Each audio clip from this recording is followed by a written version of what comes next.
جا رہا ہوں جی جناب، انہوں نے بھی اپنے لیے ایک ایسا منفرد مقام حاصل کیا کہ مجھے اقبال کا ایک شعر یاد آ رہا ہے کہ اقبال نے کہا تھا کہ یا الہی تو شب آفریدی چراغ آفریدم، تو شب آفریدی چراغ آفریدم، سفل آفریدی ایاغ آفریدم، اے اللہ تو نے شب بنائی ہے تو اس کے مقابلے میں بھی تیرا بندہ ہوں، تخلیقار ہوں میں بھی، تو میں نے چراغ بنا لیا۔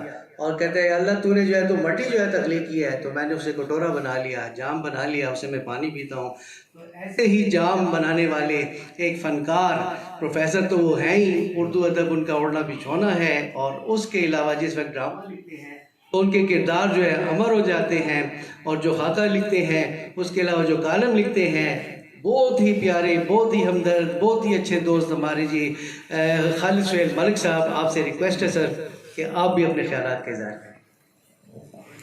بہت شکریہ ملک اشرف حسین صاحب، استاد محترم نذیر تبسم صاحب، چونکہ صدر بھی ہیں تو میں جمہوریت پسند ہونے کے ناطے صدر نذیر تبسم ہو کہ ڈاکٹر عارف علوی ان کا حکم مانا تو ایک خاکہ لکھ کر رہے ہوں سر، اگر اجازت ہو 7 منٹ کا ہے، ورنہ میں 2-4 باتیں بھی کر سکتا ہوں۔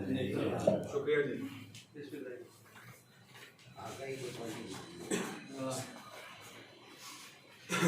خاکے کا عنوان ہے کھیلن کو مانگے چاند۔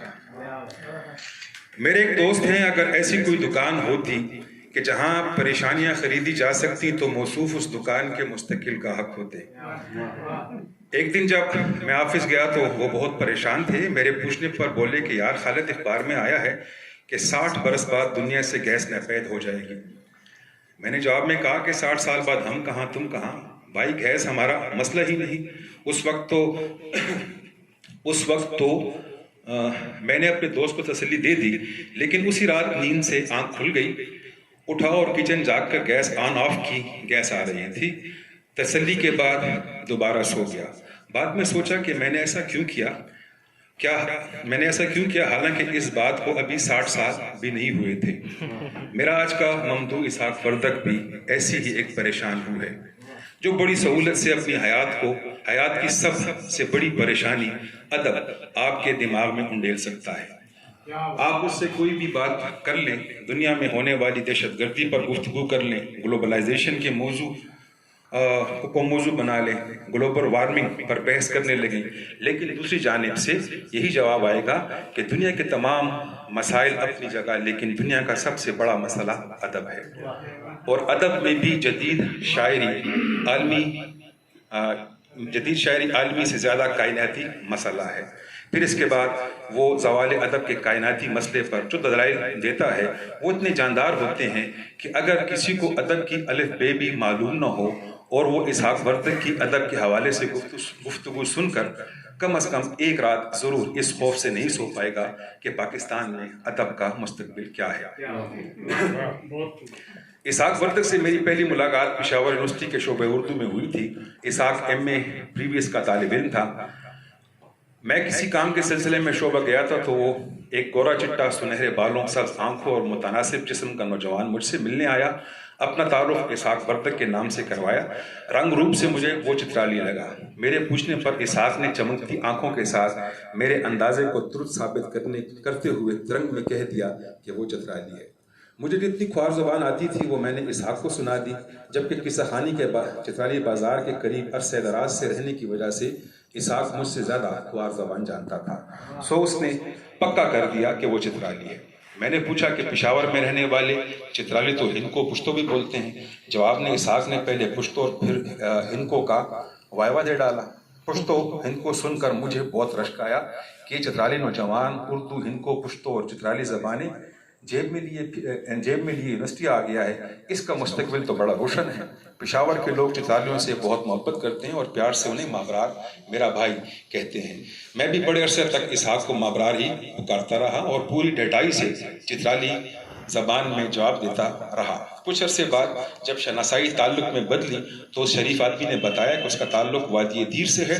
والد بہت پہلے پشاور آ گئے تھے، گویا اس کی جم پل پشاور کی ہے۔ پشاور ہفت اقلیم شہر تو ہے ہی، یہاں اسحاق بھی زبانیں سیکھتا رہا۔ یوں تو میں اپنے تمام دوستوں سے محبت کرتا ہوں، لیکن اسحاق واقعی مجھے بڑا عزیز ہے، اگرچہ محبت کی کوئی وجہ نہیں ہوتی، مگر پھر بھی اسحاق سے میری محبت کی کوئی وجہ تلاش کی جائے تو وہ یہ ہو سکتی ہے کہ اسحاق ورتک کئی برسوں سے مستقل مزاجی کے ساتھ مجھے صاحب کتاب بنانے کے موٹیویشنل مشن امپاسبل میں لگا ہوا ہے۔ گویا علامہ اقبال کی زبان میں تجھے کتاب سے ممکن نہیں فراغ۔ اس عظیم مشن میں وہ میری بہت مدلل اور قابل قبول انداز میں تعریف کرتا ہے کہ آپ افسانوں کا مجموعہ لیں، ابھی نہیں تو کبھی نہیں، گویا مجھے نئے نئے زاویوں سے منکشف کر دیتا ہے۔ مجھے مجھ پر ہی پاکستان کا ایک عظیم نثر نگار ثابت کرنے کی اس کی کوشش قابل ستائش ہوتی ہے۔ ہر ملاقات یا فون کال پر وہ حال احوال کے بعد پوچھتا ہے کہ کتاب کی شاید کا سوال پہلے داغ دیتا ہے۔ عام طور پر مجھے اپنی تعریف اچھی نہیں لگتی، لیکن اسحاق اتنے خلوص اور اپنائیت سے یہ کام کر جاتا ہے کہ اس کے کہے الفاظ پر یقین کرنا ہی پڑتا ہے۔ یوں افسانوی مجموعے کی اشاعت کا وقت جذبہ دل میں کروٹیں بدلنے لگتا ہے۔ اس سے ملاقات کے بعد جب بھی گھر آ کر اس کی دل موہ لینے والی باتوں کی جگالی کرتا ہوں تو مجھے اپنا آپ کچھ منٹو اور کچھ اشفاق احمد جیسا لگتا ہے۔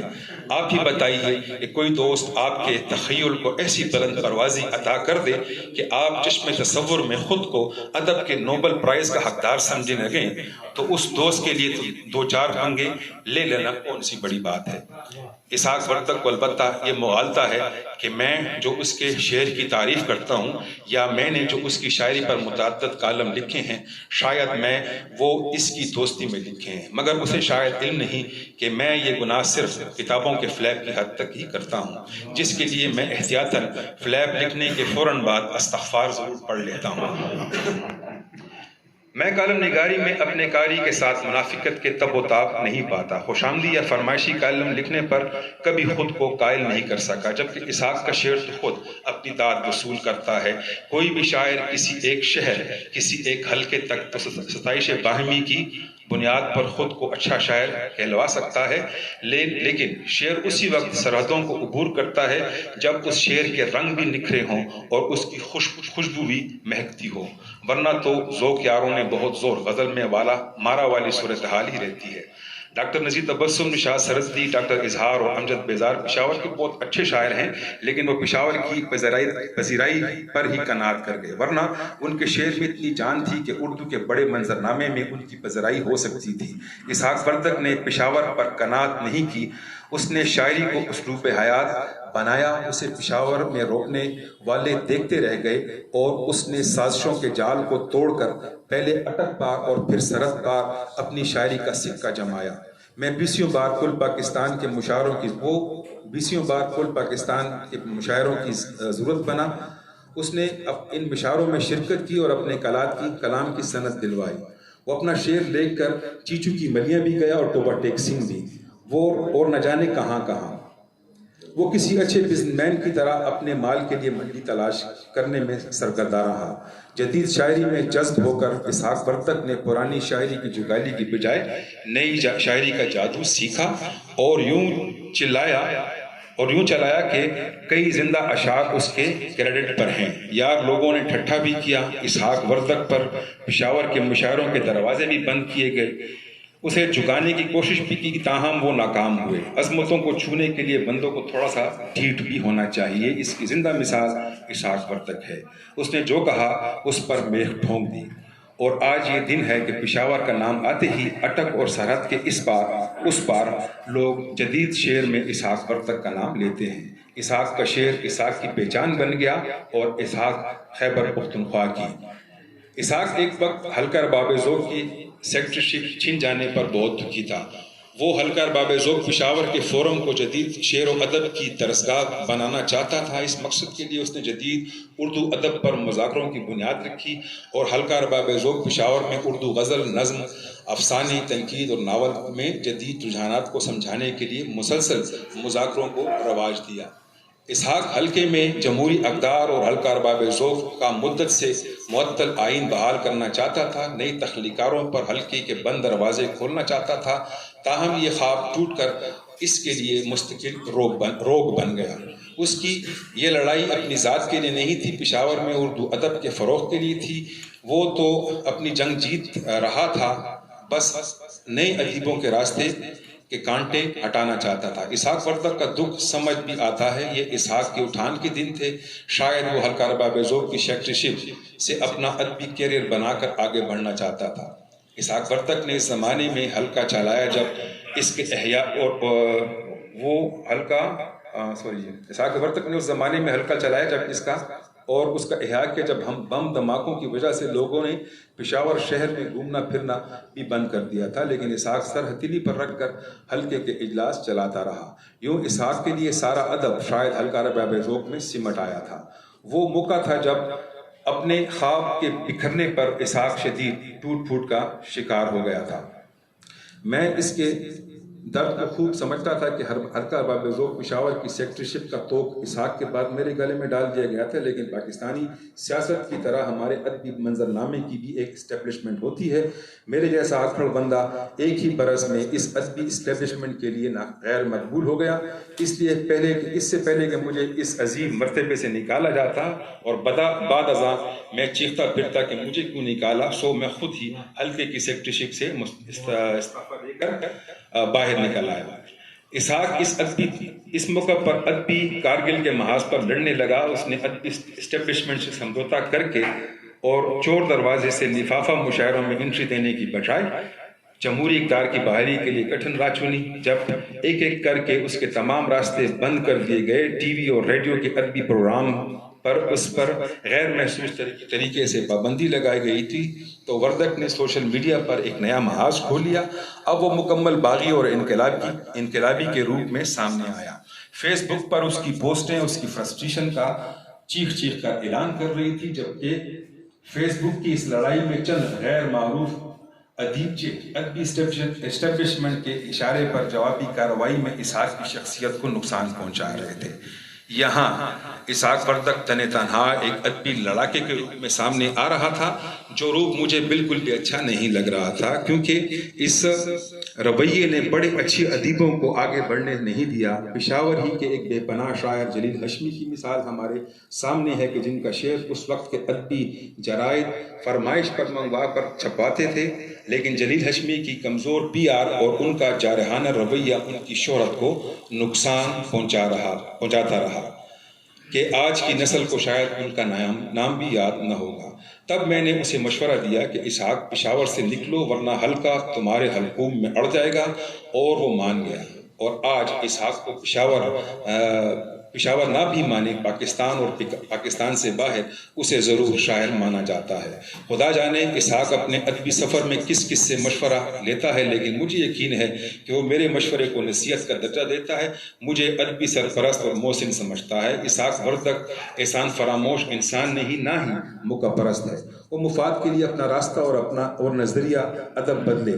وہ اپنی لڑائی اپنے شعر اور نظریے کے بل بوتے پر لڑتا ہے، اور اسی لیے تمام تر خامیوں کے ساتھ قبول ہے۔ لہٰذا ایک اندیکھے حریف کی چال بازیوں سے محفوظ رکھنے کے لیے میں نے بس اتنی سی کوشش کی کہ اس کا راستہ کھوٹا نہ ہو۔ خاص طور پر اس کی شاعری کی ابتدائی دن بہت حساس تھے۔ میں نے اسحاق کو اپنی توجہ کے انکیوبیٹر میں رکھا۔